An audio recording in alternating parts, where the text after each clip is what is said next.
ಇವತ್ತಿನ ದಿವಸ ನಾವು ಬೋರ್ಲಾಲ್ಪೇಟೆಯಲ್ಲಿ ಶ್ರೀ ಮಾರಿಯಮ್ಮನ ದೇವಸ್ಥಾನ ಆಚರಿಸ್ತಾ ಇದ್ದೀವಿ, ಹಬ್ಬವನ್ನು ಆಚರಿಸ್ತಾ ಇದ್ದೀವಿ.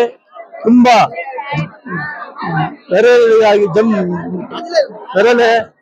ಹಾಗೆ ಆಚರಿಸ್ತಾ ಇದ್ದೀವಿ. ಸುಮಾರು 92ನೇ ವರ್ಷ ಇದು. 92ನೇ ವರ್ಷ ತುಂಬಾ ಚೆನ್ನಾಗಿ ಆಚರಿಸ್ತಾ ಇದ್ದೀವಿ. ಈ ದೇವಸ್ಥಾನ ಇಲ್ಲಿ ಒಂದು 3 ಕಲ್ಲು ಇತ್ತು. ಆ 3 ಕಲ್ಲಿಗೆ ಪೂಜೆ ಮಾಡಿ ಅಲ್ಲಿ ದೇವಸ್ಥಾನ ಇತ್ತು. ಅಲ್ಲಿ ಒಂದು ಸುಮ್ಮನೆ ಒಂದು 4 ಚಪ್ಪಡಿ ಇಟ್ಬಿಟ್ಟು ಅದ್ರ ಮೇಲೆ ಚಪ್ಪಡಿ ಹಾಕಿ ಈ ದೇವಸ್ಥಾನ ಇತ್ತು. ಇವತ್ತಿನ ದಿವಸ ಇಷ್ಟದ ಮಟ್ಟಕ್ಕೆ ನಾವೆಲ್ಲ ಸೇರಿ ಈ ಬೋರ್ಲಾಲ್ಪೇಟೆ ಏರಿಯಾನಲ್ಲಿ ಇರೋರೆಲ್ಲ ಸೇರಿ ನನಗಿಂತ ಮುಂಚೆ ಪ್ರೆಸಿಡೆಂಟ್ ಆಗಿದ್ದ ಶ್ರೀ ಮದಿ ಅವರು ಎಲ್ಲರ ಜೊತೆಯಲ್ಲಿ ಸೇರ್ಕೊಂಡು ಈ ದೇವಸ್ಥಾನವನ್ನು ಇಷ್ಟು ಚೆನ್ನಾಗಿ ಮಾಡಿದ್ದೀವಿ. ಇನ್ನು ಮುಂದೆ ಇನ್ನೂ ಚೆನ್ನಾಗಿ ಮಾಡ್ಬೇಕಂತ, ಈ ಹಬ್ಬವನ್ನು ಆಚರಿಸ್ಬೇಕಂತ ಹೇಳಿ ನಾವೆಲ್ಲ ಕೋರ್ಕೊಂಡಿದ್ದೀವಿ. ಈ ದೇವಸ್ಥಾನದಲ್ಲಿ ಬಂದವರಿಗೆ ಏನು ಕಡಿಮೆ ಆಗಿಲ್ಲ. ಒಬ್ಬೊಬ್ಬರು ಎಲ್ಲರೂ ಚೆನ್ನಾಗಿದ್ದಾರೆ. ಒಂದು ಟೈಮ್ ಬೋರ್ಲಾಲ್ಪೇಟೆ ಅಂದ್ರೆ ಎಲ್ಲ ಬಡವರು ಇದ್ದ ಏರಿಯಾ ಅಂತ ಇತ್ತು. ಆದ್ರೆ ಇವತ್ತಿನ ದಿವಸ ಎಲ್ರು ಚೆನ್ನಾಗಿದ್ದಾರೆ. ಈ ಅಮ್ಮನ ಪೂಜೆ ಮಾಡಿದವರು ಎಲ್ರು ಚೆನ್ನಾಗಿದ್ದಾರೆ. ಈ ಅಮ್ಮ ಚೆನ್ನಾಗಿ ಇಟ್ಟಿದ್ದಾರೆ. ಈ ದೇವಸ್ಥಾನಕ್ಕೆ ಇಲ್ಲಿ ಬೋರ್ಲಾಲ್ಪೇಟೆ KGF ಮಾತ್ರ ಅಲ್ಲ, ಬೇರೆ ಬೇರೆ ಊರಿಂದ ಬರ್ತಾರೆ.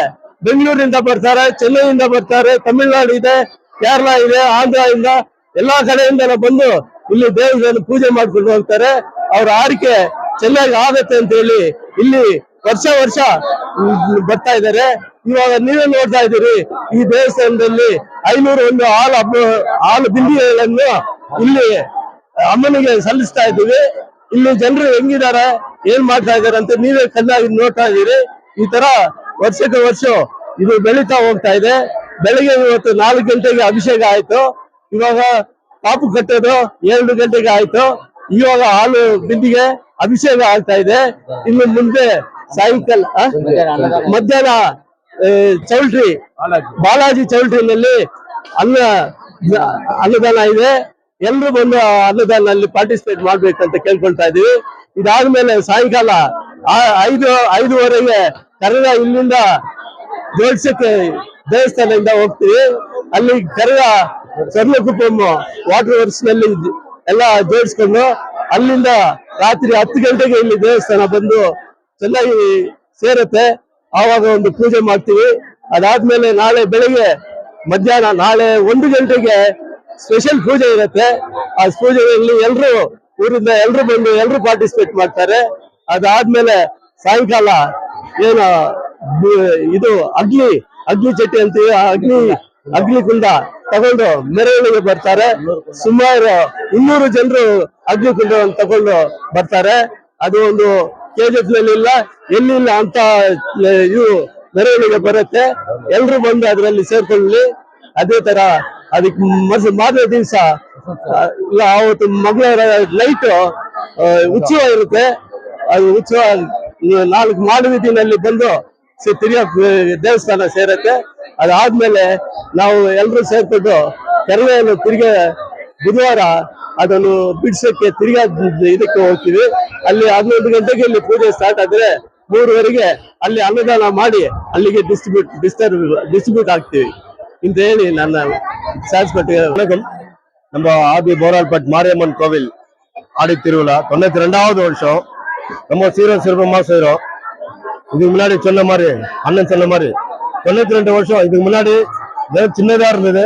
இன்னைக்கு இவ்வளவு பெருசா இது பண்ணிருக்கு. அந்த அம்மாவுடைய சக்தி தான் இது, வேற இதுவும் இல்லை. இந்த அம்மா கிட்ட என்ன வாயை திறந்து கேட்கிறாங்களோ அந்த அம்மா கொடுக்குறாங்க. எங்களுக்கெல்லாம் அந்த மாதிரி தான். நாங்கெல்லாம் சின்ன பசங்களா இருந்தோம். நாங்க போயிருக்கோம், கார்கள் எல்லாம் போய் அட்டன் பண்ணிட்டு வந்திருக்கோம். நம்ம ஒரு மிலிட்டரிக்காரு இந்த அம்மாவுடைய இதனால ஆசீர்வாதத்தால தான் இன்னைக்கு இன்னும் உயிரோட இருக்கோம். இன்னைக்கு நல்லா வாழ்ந்துட்டு இருக்கோம். ஆனா ஜனங்களுக்கு எல்லாருக்கும் நம்ம சொல்றது என்னன்னா, இந்த திருவிழா கண்டிப்பா எல்லாரும் கலந்துக்கணும். இந்த அம்மாவுடைய ஆசீர்வாதம் கண்டிப்பா எல்லாருக்கும் கிடைக்கும். எல்லாருக்கும் நல்லதே நடக்கும். இந்த அம்மா நினைச்சு மனப்பூர்வமா வேண்டும்னா இந்த அம்மாவுடைய எல்லா இதுவும் நல்லதா செஞ்சிருக்காங்க, தவிர கெடுதல் இதுவரைக்கும் செஞ்சதில்ல, செய்ய போறதில்ல. அதனால தயவு செஞ்சு எல்லா ஜனமும் வெளிநாட்டுல இருந்து வெளியூர்ல இருந்து கூட வராங்க. எல்லாருமே கண்டிப்பா நம்ம மனம் பூர்வமா ஏத்துக்கிட்டு சொன்னாங்கன்னா நமக்கு எல்லாமே நல்லது நடத்தி கொடுத்துருக்காங்க. நன்றி, வணக்கம். எல்லாருக்கும் வணக்கம். இது பொல்லல்பேட் மாரியம்மன் கோயில் 92வது வருஷம் ரொம்ப சீர சிறப்பாக விழா நடந்துட்டு இருக்கு. எல்லாரும் வந்து கடவுளோட ಆಶೀರ್ವಾದ ಪಡೆದು ಇಲ್ಲಿ ಬಂದಿರೋ ಎಲ್ರಿಗೂ ನಮ್ಮ ಹೃದಯಪೂರ್ವಕ ನಮಸ್ಕಾರಗಳು. ಈ ದೇವಸ್ಥಾನಕ್ಕೆ ಬಂದಿರೋರಿಗೆ ಮಕ್ಕಳು ಇಲ್ದವರಿಗೆ ಮಕ್ಕಳಾಗಿರುತ್ತೆ. ಎಷ್ಟೇ ಬಡವರಾಗಿದ್ರು ಅವ್ರಿಗೆ ಏನ್ ಬೇಕಾಗಿ ಶ್ರೀಮಂತ ಆಗಿರ್ತಾರೆ. ಏನ್ ಆರೈಕೆ ಇಟ್ಟಿರ್ತಾರೋ ಅದೆಲ್ಲ ಒಂದು ಖಂಡಿತ ನೆರವೇರುತ್ತೆ ಅಂತ ಹೇಳ್ಬಿಟ್ಟು ಇದನ್ನು ಮುಗಿಸ್ತೀವಿ.